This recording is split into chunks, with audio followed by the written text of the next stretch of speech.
Hello, everyone, and welcome back to Heroes Never Die, your one-stop spot for all things Overwatch. I am your host, Tumblely Drunk. Tonight, on episode 234, we're going to be taking a look at the latest news from Overwatch as well as its competitive scene. Before we get into the news and introduce you to my co-host tonight, let me just quickly take a moment to thank everyone who is joining us tonight live on Twitch, and of course, thank all of our repeat listeners out there. So joining me tonight, as always, is my co-host and Ed. We are a month away from Overwatch League Season 4. Yes, we are. We got a little bit of news on that front. We'll actually get to see a little bit towards the end of the month with the tournament and some Mhm. things that we can look forward to with Overwatch League in that as well. But man, we took a couple of weeks off. You were on vacation. We had an experimental card, which has already been patched through to live at this point, which we'll be going over. So we got some balance tweaks. And then we also have this really weird challenge event going on right now that just felt tailor made for Slambo. It, I've never seen an event in the history of Overwatch that I felt like was so defined by one person in my life than the Then the Pachimari Pachimari. challenge. Yes. I'm surprised Spider didn't like go all in on this either, because he's usually a big. Well, he just buys everything. I mean, that is true. But yeah, no, it's been kind of crazy. I've really enjoyed um uh, playing Overwatch lately. As odd as that sounds, I've really enjoyed it because the thing is, I mean, it's so well balanced, and we'll talk about that a little when we start to get to some experimental changes. But like, yeah, I got the Pachimari Roadhog. I'm not going to equip it Right. because I have a better Roadhog skin, like the Mm-hmm. toxic one, Mm-hmm. the where y- I, I think you know exactly what one I mean. Right. Um, and but it's just been so much fun playing Overwatch lately, and now I'm just getting psyched for the Overwatch League coming up because we got all these teases, and you know, It gives us something to do. it gives us something to do, and we haven't quite fully figured out what we're gonna do here regarding the Overwatch League Mm-hmm. on this show, but obviously we'll at least give you the results, but you know if you guys want us to cover a certain team, let us know. If you just want to cover us a future marquee event, let us know. Otherwise, you're stuck with either the LA Gladiators or the Soul Dynasty. Let's be real. That's who you're stuck with. I mean, those would probably be two primary options for sure. Yes. Um, and of course, the additional dog in of the Houston Outlaws, but that kind of just goes with the The territory. Houston Crap Laws. The Outlaws, yeah, yeah, Yeah, yeah. they're not So good. it's been an interesting week. So I was watching Twitch a couple of days ago, and I was in the End Boss's stream, and he was doing competitive placements. Oh Lord, how bad It did was that go? okay. It was, for one, it was very, very rough, and I don't like. He's support, right? He primarily plays support. Yes. He was filling in. I think he was doing open queue, if I'm not mistaken. But regardless, more times than not, he was playing support. But he had a game that was on Volskaya Industries, and as soon as that popped up, I was like, "Oh man, here we go." You are doomed. What proceeded was, it was like 36 or 37 minutes. And the final score, he lost this game, by the way. The final score was like 10-9. Yikes.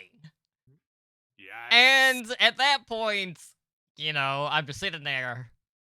I was like, something has to give at some point, right? Like, because he had a Pharah on his team, was getting pocketed by a Mercy, and they were running that into McCree, Zenyatta, and Soldier. And I was like, surely this isn't going to be able to hold that long. And then, on a couple of attacks, I went with the Symmetra teleporter to quick cap A.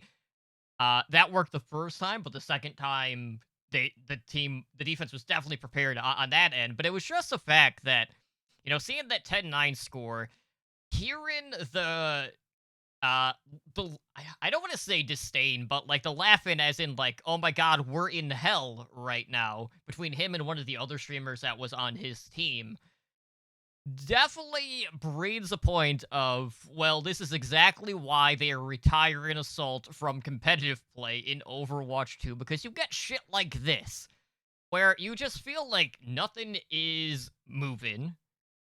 You're just at this point where everyone's completing point A within the minute time that they're given, and then it's just like, well, shit. Who's gonna be the first, f up at this point? But just seeing that 10-9 score was really like, well, that felt basically like 6 games of Overwatch all rolled up into Yeah. one. So yeah, that was a thing to behold.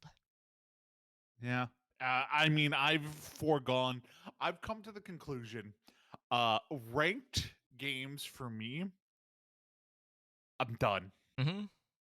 Like, to me, playing ranked is I'm past the point of that. Right. Like for me, Overwatch quick play way more fun.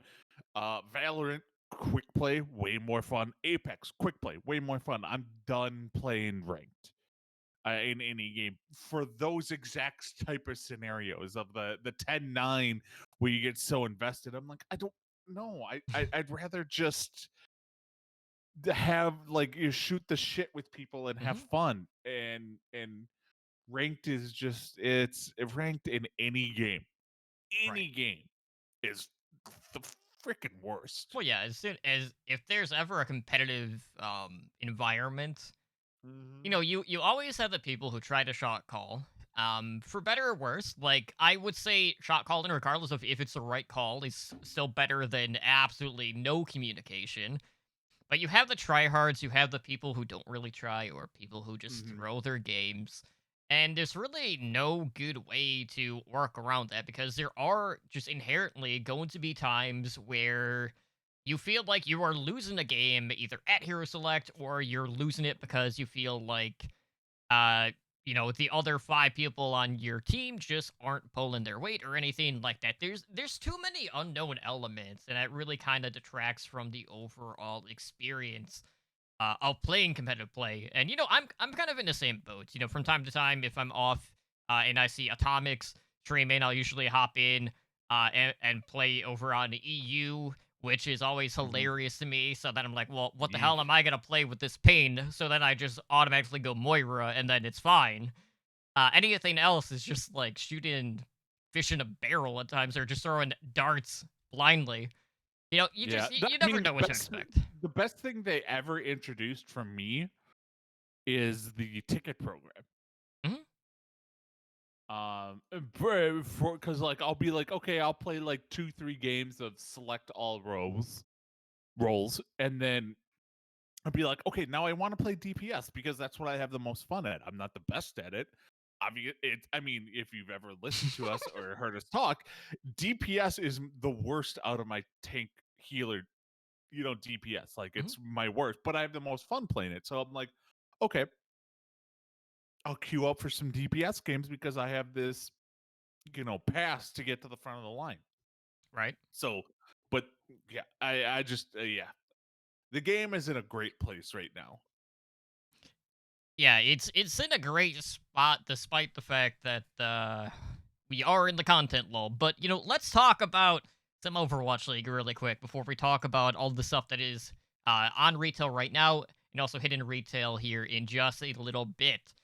So we do have a new sign-in for the Philadelphia Fusion, who have turned to former San Francisco Shock Flex DPS Rascal.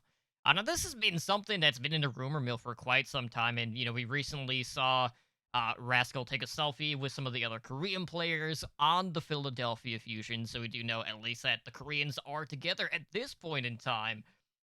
But there's a lot of question marks about visa issues, specifically on the Philadelphia Fusion, when it comes to players like their flex DPS EQO. Same with their main support, Funny Astro.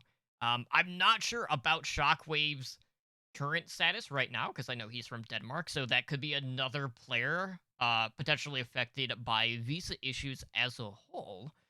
But this is a player who has a pretty lengthy tenure within the Overwatch League. We've seen him play for teams like the London Spitfire, the Dallas Fuel. He spent 2 years with the San Francisco Shock. And there have been some moments in the past, at least release wise, when it comes to like behavioral issues. When it comes to like team practices and things like that. But Rascal really was kind of like the Swiss Army knife, just picking up the new heroes and really dominating on those roles, especially on the Shock. Like I think the thing that I remember most with the Rascal is just when Baptiste came out. Like he was at the forefront of BAP players across the entirety of the league, Hmm. and it was kind of the same case with Echo, but Echo wasn't as prominent in the meta when she initially was released into the game, and then eventually the Overwatch League. So the bat play was always kind of at the forefront with Rascal, and it kind of makes you wonder, like, going into this season, like let's say they're still dealing with visa issues. There's a good chance that they're not going to be at full strength at the start of the Overwatch League season. Now, how long into the season it's going to take for them to get ahead of that issue remains to be seen. But we could be seeing a situation here where potentially Rascal is coming in to play BAP and maybe they run like Baptiste Zenyatta with Alarm on Zen or run an Anna or something like that. But I have to say, like, we've all been keeping an eye on Rascal. Everyone's like, okay, this Yeah. kid is just way too good to go unsigned. When is it going to happen? And we finally know where he's landing, and we've already talked about the storyline of the Fusion when it comes to Korea and the track record that they have had. And this signing definitely makes them stronger. But the visa issues are definitely something that I'm leery of, knowing that they might be slow getting out of the gate because of that. Yeah, Rascal was was probably the biggest, like, why is this dude not signed? Hmm. Um Coming into the season. I mean, I know some people will say Sebiobi is like that, but Sebiobi is more of a fan favorite and a niche player. Rascal's more of a, like you said, a Swiss Army knife type of player, fits in anywhere. I argue that, Rascal with Carpe is probably their best DPS lineup. Now granted, if the stuff with Funny Astro doesn't get fixed, as far as his visa, yeah, then you're definitely going to get Alarm and Rascal in your support lineup. Um, as long as Shockwave is allowed to, like, his visa issues are worked out. But they're just trying to make the best of a crap situation. Um, and they signed Rascal, who is probably someone they got a lot cheaper than what you would expect because nobody else was signing him. Hmm. Like nobody else was courting him. So like this just made the most sense in the world, and I'm very excited because, like you said, we've seen him on the London Spitfire. Kind of saw him on the London Hmm. Spitfire, There's a lot of and moving then parts back then. yeah, and then you had Dallas Fuel, and then he just basically came to shine on the San Francisco Shock. Not so much this past year, but it's just he was the jack of all trades, and I'm really excited to see what Rascal can do with the Philadelphia Fusion. Hmm. It obviously makes their team a lot better. And they need to put themselves in the best position so they don't shit the bed for the fourth time in Korea. Yep, but they have a good team. I'm not going to even sugarcoat that. They have a good team. I don't think they're the top team in Korea, but they're definitely not the worst. Hmm. I'll go with that. Yeah, we have been doing kind of like our power rankings on Overwatch League Network. We haven't gotten to the point where we've talked about the Philadelphia Fusion as of yet. Which would tell you, if you have been listening, that they are somewhere, for both Anura and I in the top four. But you'll learn more about that on our next episode when we finish up our power rank. There you go. But I'm definitely looking forward to Rascal on the Fusion. You know, they need like I don't think EQO has necessarily been the best flex DPS. He's had his moments, but you know, it just feels like ever since EQO was put in brig jail for a while, he just hasn't quite been the same. Whereas Rascal has definitely just kind of been a map specialist, or really like a map type, because when he was on the Shock, they basically kind of just like split into two different DPS duos, where two of them played two match types, and then the other pair were in the other two, and it worked to great success. So I wanna see if it's more of an everyday type setup for Rascal, or if they're gonna see a similar split on that front. But you know, we won't have to wait too long in order to find out, since we are 30 days away from the start of the Overwatch League, Mm-hmm. and excitement is definitely up there. But anyways, looking at Overwatch news, as I mentioned, we do have a challenge going on right now, which dropped this past week. That is the Patchy Marchy challenge, which is happening until March 22nd. Now, we're recording this on March 16th, so you have like a week. But it doesn't really take that long to rack up 9 wins in order to unlock this Roadhog skin, as well as the player icon. And you know what's different about this one, Editor, is the fact that we have an emote as one of the unlockables. It's not the typical player icon spray epic skin. I actually have a Mm-hmm. patchy emote for Junkrat, which I thought was a nice change of pace, because uh, it's just not something that we would have expected. Now, that being said, there still are sprays. I think they did a tie-in for that with the Twitch drops, by watching the Overwatch stream, so you can still get some patchy Mari-themed sprays on that front. But you know, when I saw this, and I looked at the skin, and I was just like, I honestly would probably never use this. And I think part of that is just because we are hot off the heels of seeing the Shock Championship Roadhog skin. And anything that would be released right after that is just going to pale in comparison. So I was like blown away by the Shock skin. And then when I saw this, I was just like, yeah, okay, like he's Apache Mari. Like he's got Apache Mari head. He's got a different belly tattoo. Mm-hmm. But all in all, like it didn't really wow me or hold my No. attention by any means. But regardless, I'm still gonna get the 9 wins. It's gonna be in my collection, but probably not gonna see any playtime from me. Nope. Like I said earlier in the show, this is a skin that I earned, and I'm not gonna equip. Because Roadhog is, and here's the other problem. Roadhog has some of the best skins in the game. Mhm. So like this would have been better off on someone else other than Roadhog. But Roadhog seems to have probably probably top 3 in the form of skins in the game, and it's just like you're adding this to this, and it's not that great. Um, I've gotten all the like I've basically gotten everything on this because I'm annoying. Like I'm a loser at work, and I just have Twitch streams up all day while I work.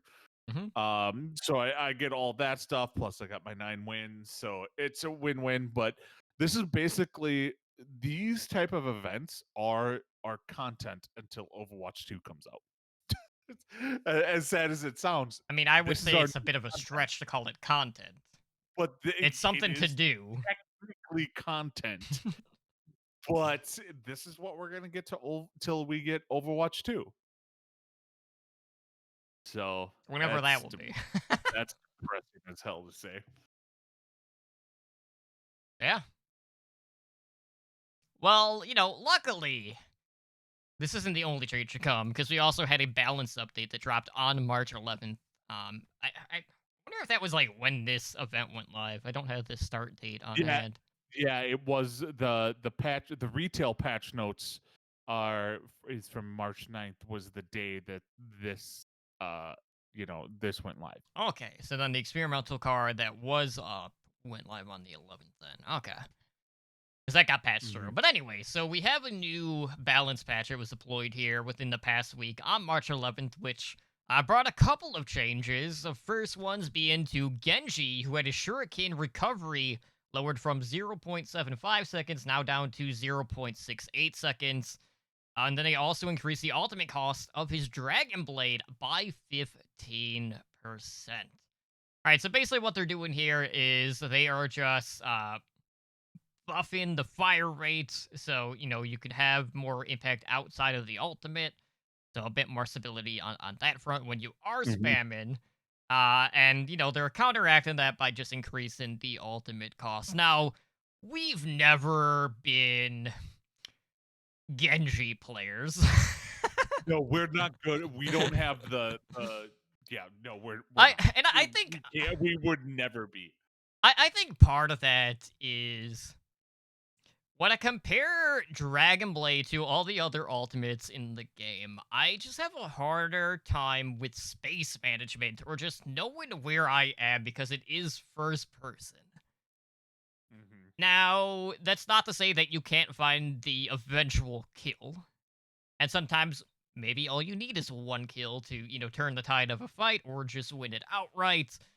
But that's definitely been the thing that's detracted me from actually playing Genji. Now that being said, I did hop on the training range to see just how the fire rate was feeling. It feels pretty good, but I already had a big issue building the Dragon Blade to begin with, and now I have to ensure I need to hit that many more shots in order to earn the Dragon Blade. So then I'm just like, well, all right, I'm not gonna feel the difference here, probably.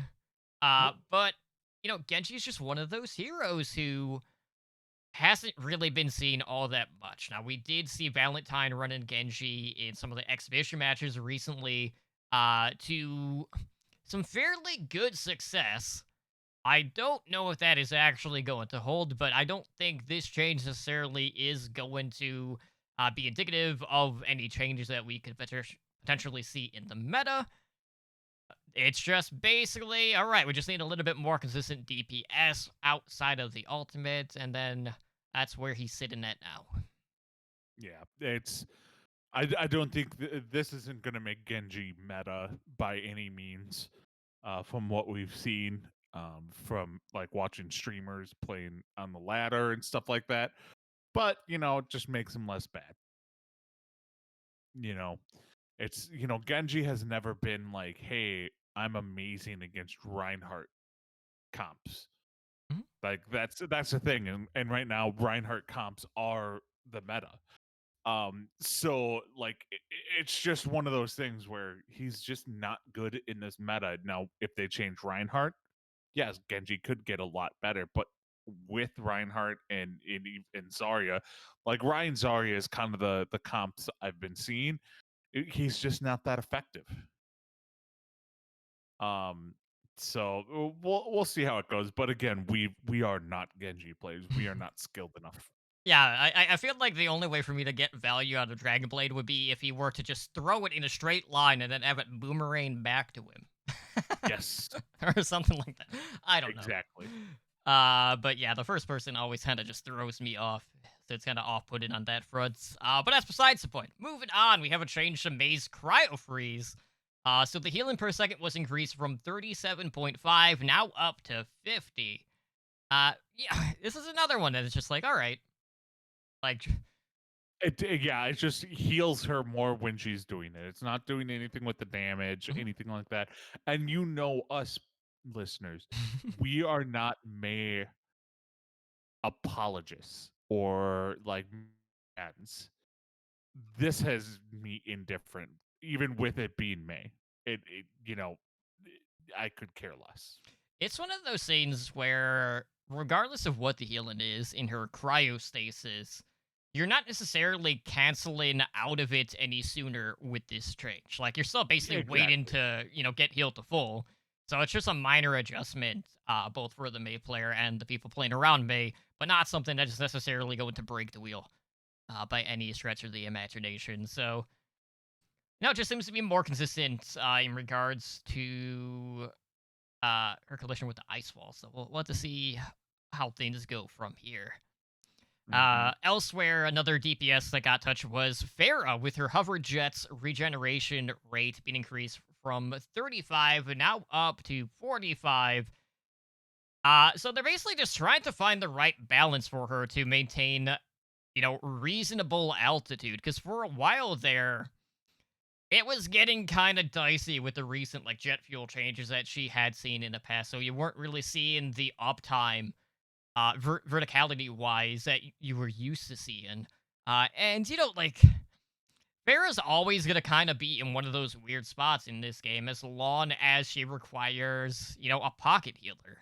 The hit scan players, well, depending on rank, are just okay. There's too many counters. Is basically what I'm getting at. Because you don't have to be the best hit scan player in order to hit the Farah. But as long as I'm able to maintain a little bit more flight time, obviously I'm gonna feel a little bit more comfortable. But as a fair player, I still have to be very cautious when it comes to the angles that I am taking and making sure I'm not only protecting myself, but also the mercy that is potentially attached to me if they actually know what they're doing. Hmm. No, I completely get that. Like, Farah is one of those, like, this change is not going to affect anything from, like, you know, diamond, anything above gold. It's not going to change. But this is a great change for players like you and me Mhm. who play Farah, because this just allows you to be in the air more, which is exactly what you want to be the thing. So it's definitely a good change. This is probably one of my favorite. So I'm very interested about this. Like, very very interested to see how this pans out in the lower ranks. Mhm. All right, so we got one more DPS adjustment. This one to Reaper with this Hellfire shotgun damage per projectile being increased from 5.5 now up to 6. So we saw a recent adjustment here with Reaper. That the devs were just saying was a little bit less beneficial than what they initially had intended to, with the changes that they have made. So they're just trying to get it to where they were hoping to have it initially. And I have to say, obviously, we'll be talking about the experimental card that is going on with the tournament. And there's a Reaper change that I have been wanting for so long.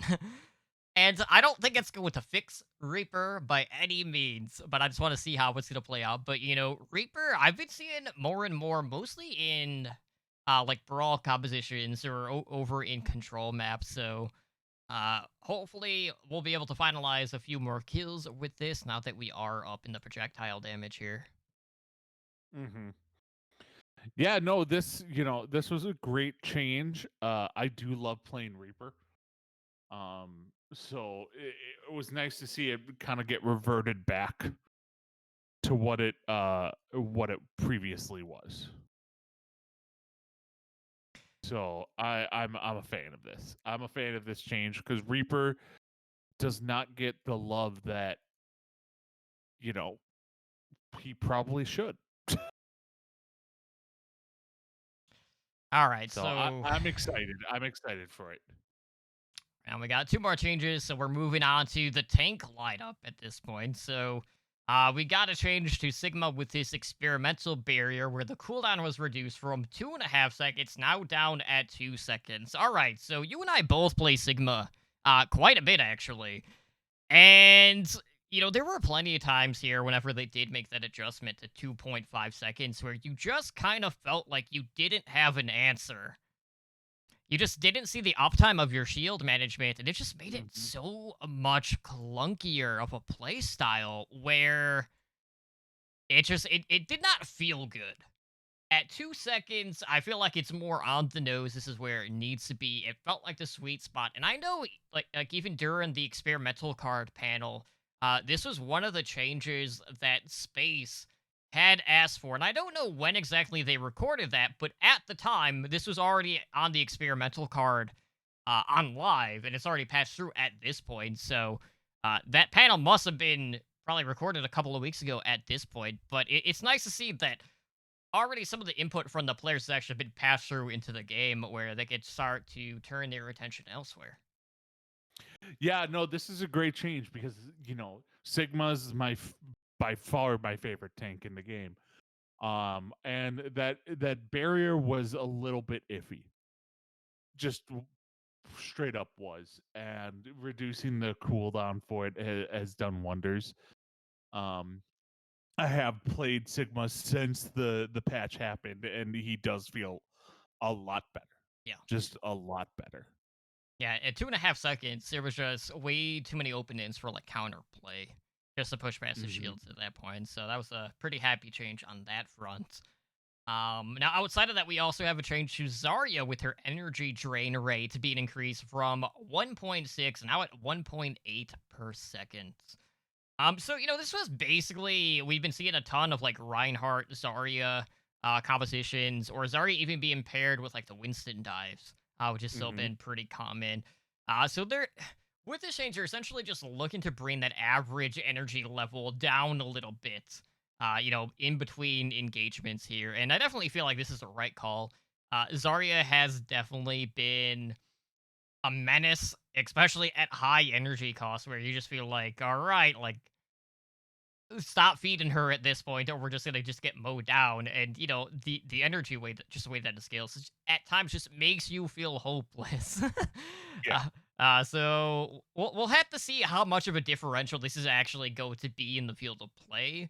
I haven't played enough on the live patch to really see a difference as of yet, but I'm sure it's going to be more pronounced once I get a couple more reps in at that point. From what I've seen, again, this is from watching streamers and the high end play. This change had no effect. Okay. Zarya is still like the go-to off tank. And I completely changed my thoughts on this. Is I used to say, and I've said it many times before, that Mercy is the hardest hero to balance. But that was when she had the mass res and stuff like that. She was the hardest hero to balance. Zarya, I think, might take the cake. Um, because like any kind of change to her, like this is a change that doesn't really change her damage output that much, Right. or anything like that. So it's not a massive change, but like any kind of change to her damage output will nerf her to the ground.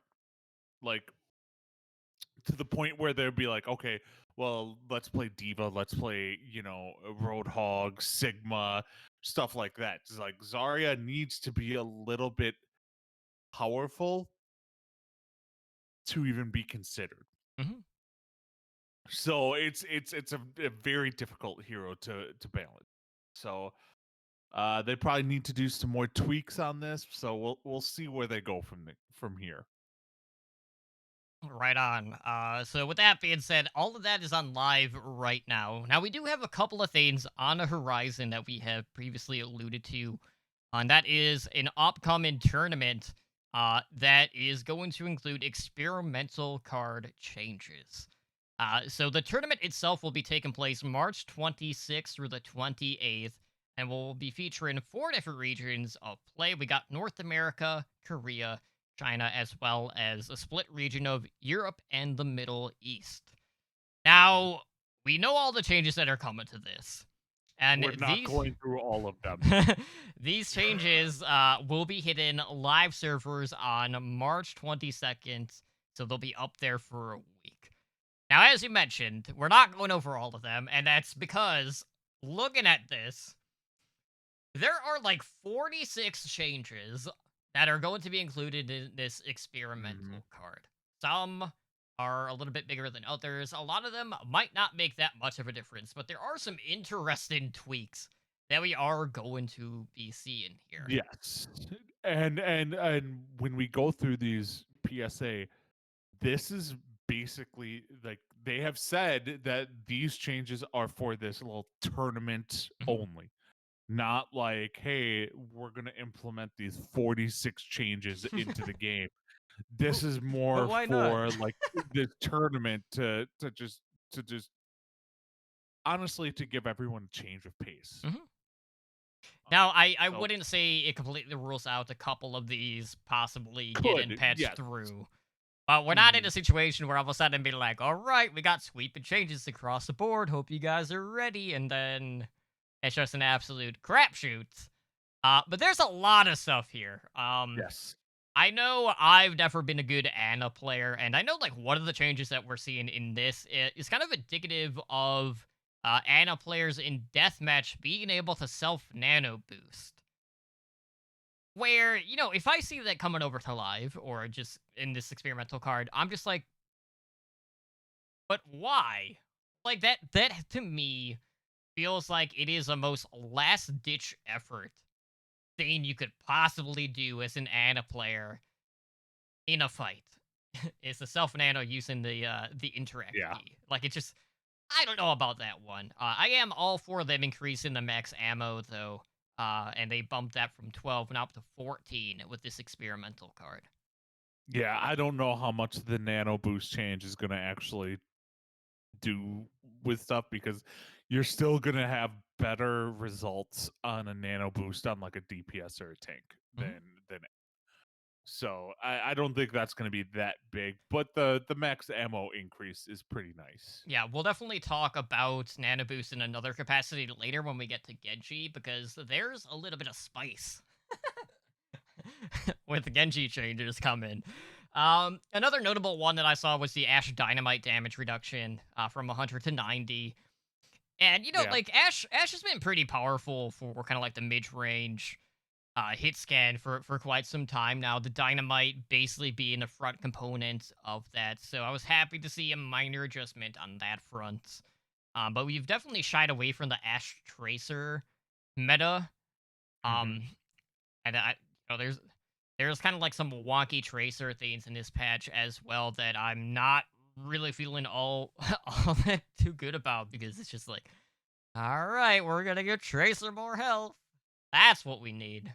Yep, that is exactly what we need. Mm-hmm. If anything, this should have been No, the other exactly. way. But any other particular standouts for you, Ed? Okay, so the Baptiste change where the immortality field no longer protects teammates to a minimum of 20% health. Mm-hmm. Instead, it changes them to they can go as low as 1 health. That's a pretty big one. Um concussion mine damage is was increased for Junkrat from 30 to 35. I think that's a pretty decent change. Mercy, this is more shenanery than good. The killing blows resets Guardian Angel cooldown. That could be some shenanery. That's definitely an interesting change. I don't know. That's gonna put Yeah. you in a tough spot though. So like, are you when you're flying with your guardian Battle, are you angel? gonna Are you go like bringing out your pistol to try to like snipe someone that's low? Like, yeah. Um the Pharah change, the new passive for Pharah is interesting. Damage taken while airborne decreased by 5%, but damage taken while grounded is increased by 10%. That's an interesting change to me. I would rather have it be you take 5% less damage when you're in the air, but you do more damage if you're grounded. Mm. I think that would be a more interesting approach. For me personally, but that's as a Pharaoh player. But I don't think a 5% damage reduction is going to be too impactful. But we'll have to wait and see on that front. But going back to Baptiste, the thing that interested me the most definitely was the immortality field one, because it's more of kind of like a shield wall essentially. So you're not Mhm. actually dying, but everyone's at 1 instead of like, well, depending on what hero it is. So instead of like 30 to like 100 health essentially.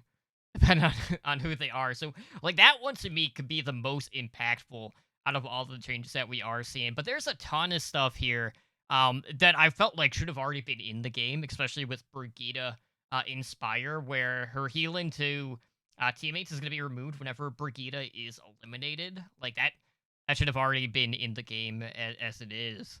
Hmm. Same with the Echo duplicate change that they're implementing with this. When the ultimate ends, Echo will be healed to half health instead of full health. That's another thing that a lot of people have been complaining about because obviously, having that increase ult charge, when you are the duplicate in this case, is astronomical. So like you're already getting a guaranteed ult or two, and then you're coming back at full health, and it's just easy cleanup at that point. So it offers a little bit more counterplay on that front, which should have been there from the start, in my opinion. But the Dragon Blade change is definitely a curious one, especially when you factor in a nano boost Genji at this point. Yep. So Dragon Blade. When Genji gets a kill during his ultimate, the duration is increased by 1 second.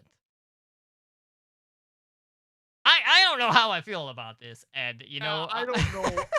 I don't know if it's that drastic of a change. okay. You know what I mean? Because like, how do you counter a Genji ultimate? You stun, you use immortality field, stuff like that. You prevent him from doing more. So that basically negates this. Now, granted, is it a buff? Yes, it's a buff. I don't think it's that drastic though. I just thought from a design approach, it was an interesting way to kind of counteract the ultimate cost increase that we're currently seeing on live. Yeah, true. Um, it's just I just it, the thing is, no matter how much you buff or nerf Genji, his seeing Genji relies solely on what tanks are in the meta. Hmm. And that's the thing. Like you could buff Dragon Blade for days, but if it's a shitty tank comp like for Genji to go up against, then Genji won't get played. So I don't know. Like this could be like it could be pretty massive. It could be absolute dog crap. Hmm. It all depends on who's going to be tanking. It is true. The other one that I was curious about was the Lucio change for the crossfade, where they basically increased the radius, but they kind of adjusted the crossfade effectiveness based off of the distance between Lucio and the player. So at close range, it's been increased by 20%, but it has fall off of up to 50% at max range. Now, it's definitely gonna make brawl composition is a lot more interesting on that front. So very imperative that you're still sticking with your Lucio player on that front. But no, another thing that we've kind of like wanted to see for a while, but we really weren't sure how it was going to pay off. And in some cases, there were some changes that I'm like, all right, this is either going to be good or it's absolutely going to be crappy. And that's the fact that there's like sweeping changes for Hanzo's ultimate Dragon Strike. Hmm. Where with this patch they increased the movement speed by 20%. Same with the damage, so the damage increased by 20%. But then they also lowered the distance it takes in order for the dragon to actually form from the arrow. So they cut that down by half. So it's actually it's hidden earlier than what it would have been in the past by a substantial amount because it's now down to 5 meters. And there's a lot of times when you're playing Hanzo and you have a wall in front of you and you're popping your Dragon Strike, and sometimes that 10-meter range is just way too much space in order Yes. to just move to the side. So at 5 meters, that might actually be the sweet spot where you're starting to pick up some of those kills if you are just using it like right on the opposite side or shooting it up through the floors or something like that. Yeah. It's definitely going to be interesting. And again, Like, we're going over some of these changes. Just know that there's a lot more changes. The Hanzo changes, I think, are quite interesting when it comes to the ultimates. Mhm, Basically, kills people faster. You have less time to react to it, stuff like that. So mhm, that will be interesting. Um, the last one I want to talk about for me, mhm. you can bring up others, is Wrecking Ball. Okay. Because Which they just which nerfed, aspect? like, so Wrecking Ball. The size of Wrecking Ball was reduced by 15%. Ammo was reduced from 80 to 70. Mhm, Grappling claw cooldown was increased from 5 to 7 seconds. And the adaptive shield no longer prevents enemies from generating ultimate charge. They nerfed Wrecking Ball into the effing ground. Like, the size was reduced, ammo was reduced, the grappling claw was increased, and now enemies can get ultimate charge from shooting Wrecking Ball when adaptive shield is up. mhm. No reason to play Wrecking Ball. It was one of those things that, when they were talking about it, it's just like, what tank do we hate playing against the most? And then it's just everyone in agreement is like, Wrecking Ball. And then, Wrecking Ball, the worst. then this happens. Hmm. I'm fine with it. I Mhm. hate Wrecking. Right on. So, one of the changes that I had kind of hinted at earlier was for Reaper, and this is one that I always haven't understood why it wasn't implemented initially. And that is, in this experimental car, they are removing the voice line of Shadow Step.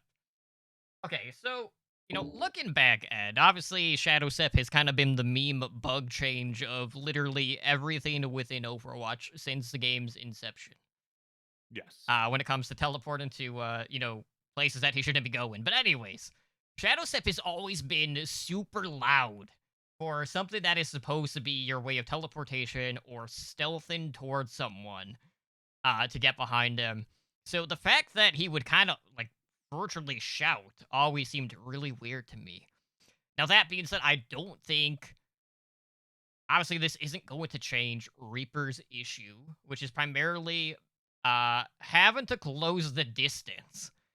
He's a little bit more effective when he's just outside of the melee range compared to what he used to be, but he doesn't have the same effectiveness as, say, a Tracer. Like, he still has to be in your face in order to really pump out the damage. And while, yes, you're going to be able to sneak up on people a little bit better, the fact that it's not, like, instantaneous or anything like that is still going to be to the detriment of the Reaper player in this case. Hmm. Yeah. This is definitely a change I thought should have been in the game all along. Hmm. Uh, Reaper, one of the big things with Reaper is he's supposed to be sneaky, get behind, but he made so much GD noise. And it's just like, oh, you're the worst. You like Reaper should have the same sound movements sneaking into lines as why am I drawing a blank on her name? Sombra has. Like you know what I mean? Like Sombra has subtle noise, like Hmm. when she comes out of being in Biz. Like that's how Reaper should be, but Reaper was made to sound like, "Hey, I'm sneaking behind you in these metal boots that I'm just slamming on the ground, so you can notice me." Hmm. So this is a nice change. This is one of the changes I hope makes it through. Right. Okay, so the only other one that I was kind of intrigued by is Torbjorn, where you're now able to deploy two turrets, but they reduce the damage and the health of turrets by 40%. Now, okay, obviously, uh, bunker compositions are, kind of a thing of the past. We still see symmetric compositions from time to time. But the thing that I like about this change is more so positioning or what more you can do having two turrets. So having being able to like do any sort of crossfire with turrets could be very interesting. I just want to see how the cooldown is going to work. Like, are you going to throw one and then be able to throw the other one like right after, or is there going to be like an internal cooldown in between deploying the turrets or anything like that? But I don't think it's going to be super impactful, but I always like the idea of being able to create more crossfire paths in order to, really meet people at the choke point or to cover things like the Hanamura window Yeah. or really just any choke point will be pretty interesting. But I don't know. I don't see this one being that impactful, but from a design perspective, I was like, okay, like this could definitely open up some different sort of defensive positionings that we just wouldn't have seen in the past. Yeah, no, it definitely is something that it could be some more interesting setups, but I don't think this will make him like, "Hey, I'm amazing now. Come play me." Um type of thing. So well, it'll be interesting. He could be a more of a niche character. Or even let's be real, even less of a niche character. Hmm. Because a lot of his niche characteristics is basically being, the shield, like the turret behind shields. Well, the thing is you if you have two turrets that are doing less damage, you can only protect one of them. So it's not as great. The only time I'm thinking in my head is if you go on defense Numbani Okay. point A, you have an Orisa and a Reinhardt, and you throw like a turret up where normally on that platform it is, and then you have another one over on like the steps to Hmm. the left of that type of, and you have a shield protecting both of them. That's really it, but even then, that's not that good because you're splitting up your team. Hmm. So I don't know. This is like I thought it was interesting. I'm like I thought it was spicy when I first read it, but then I'm like, eh, it's not really anything. Yeah. So obviously, that's not all the changes, and there's a reason why we didn't do all the changes, and that's because looking at this, between the 46 changes, out of the 32 heroes in the game, they touched 27 of them in this experimental card. Yep. So obviously we'll have the patch notes or the experimental card changes in the show notes for you guys. Obviously there are some other ones. We didn't even talk about some of the heroes as a whole, Mhm. but just to give you an idea, some of the heroes that we didn't really cover that do have changes are Bastion, Diva. Let's see, we have more changes for Lucio, May, Reinhardt, Soldier 76, Sombra, Symmetra, Tracer, Widowmaker, Winston, Zarya, Zenyatta. Like the list goes on. Like there are plenty of other changes in there, but obviously not all of them are super impactful. Some of them are just kind of like quality of life changes. Some of them are obviously more experimental or just looking to redistribute armor and health, or just try to buff main tanks to be a little bit more effective in the case of Orisa, because they did up the barrier health overall.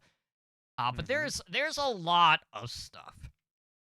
So, it's obviously we don't know quite what to expect because we haven't seen this many sweeping changes ever. Ever? But Yeah. is there any particular hero that you feel like got the short straw in this case? Like, are you feeling down about the fact that a character like say Doomfist definitely comes to mind didn't see any tweaks, or maybe like not get in touch might be a benefit in some cases? I think the one that I wish would have gotten more was Roadhog. Hmm. Roadhog got zero changes, and he needs changes. He does. He needs changes. Because he is not that viable still, Right. and he's still one of my favorite heroes, but he's just not that. You know. amazing. So I was hoping for some more Roadhog changes or some Roadhog changes, and we just didn't get them. That is true. All right, So so the only other thing that I feel like is worth mentioning is, because this is being streamed, I want to say on the Overwatch League YouTube channel. We do have confirmation that the viewing incentives are going to be live with this particular tournament. The same incentives that are going to be used in the Overwatch League season. So we haven't really heard details about what all is going to be included on that front, but of course, um, YouTube accessibility has kind of been a touchy subject for the Overwatch League, which Anur and I kind of touched upon earlier because, when CDL came out or started, like we didn't have any issues finding the Call of Duty nope. League, but Overwatch League for whatever reason just wasn't coming up in a lot of cases, even though a lot of us were actively, watching it and searching for it. And even if we were subscribed, it wasn't popping up at times. So, hopefully this season they get all of that stuff worked out. I'm really curious to see what sort of incentives we're going to see for tuning in outside of just, the typical Overwatch League tokens. So, let's see what they have in store on that front. But, we won't know until the end of the month, March 26th through the 28th, for this Flash Ops experimental card tournament, where we basically have 4 regions. And I know the Overwatch League teams are able to have up to 3 players per team competing in this Hmm. as well, which I always thought was really weird because this is something that is like an open invitational, and then you have like the Overwatch League players. Hey, we could sign up. We And won't, lose. but we could And lose. and lose horribly. Yes, I would rather not do that. We always say that for Ramses whenever he does open division. True. We like to see Ramses lose. Yep, especially on push Yes. when we spawn Oh, cap that them. was It's that fantastic. was amazing. All right, but that's basically everything for this week. So I think it's about high time we close up the shop for tonight. So if you guys want to help us out, of course, the best thing to do is to head on over to iTunes and write us a review. Let us know how we're doing and if there's anything you would like to see us incorporate into the show. Which would include, like, what do you guys want to see from our Overwatch League coverage? Obviously, we have a podcast dedicated to the Overwatch League, but Ed and I are still going to be watching what we can. We might Hmm. follow specific teams. Maybe we'll do marquee matchups or a game of the week type ordeal like we have in the past. Let us know what you guys would like to see, and we'll kind of just go with the flow from there. But more than likely, you're either looking at a marquee matchup or looking at Soul Dynasty, as you would come to expect if I'm talking Overwatch League, or even the LA Gladiators, which we are both fans of and own Yes. jerseys of. So That those is are my your that is my primary team. options at this point in time. But outside of that, if you guys want to support the show as well as the podcast network, you can pledge to our Patreon page where we have tiers starting at just $1 a month. You'll find more info at patreon.com/OWL network. Now, that being said, of course, we have a plethora of ways that you guys can contact us. So, Ed and R, please let our listeners know how they can do just that. All right. So you can reach us through email at hndoverwatch@gmail.com. We are on Twitter, and that's at hndoverwatch. We do have a website that you can go to, and that's www.owrecall.com. It's been a while since I read this. We are on YouTube at youtube.com/Overwatch League Network. We do have a Discord, and you can join us there at discord.me/OWLN show. We are streaming live on Twitch at twitch.tv/OWLN show. We are a Twitch affiliate, so help support the show by subscribing to our channel and earn our network emoticon. Our podcast network does stream pretty regularly. Overwatch League Network is pretty much on a flux schedule right now. Due to personal reasons, but they do record weekly. So just listen to us on Discord or on Twitter to find out when.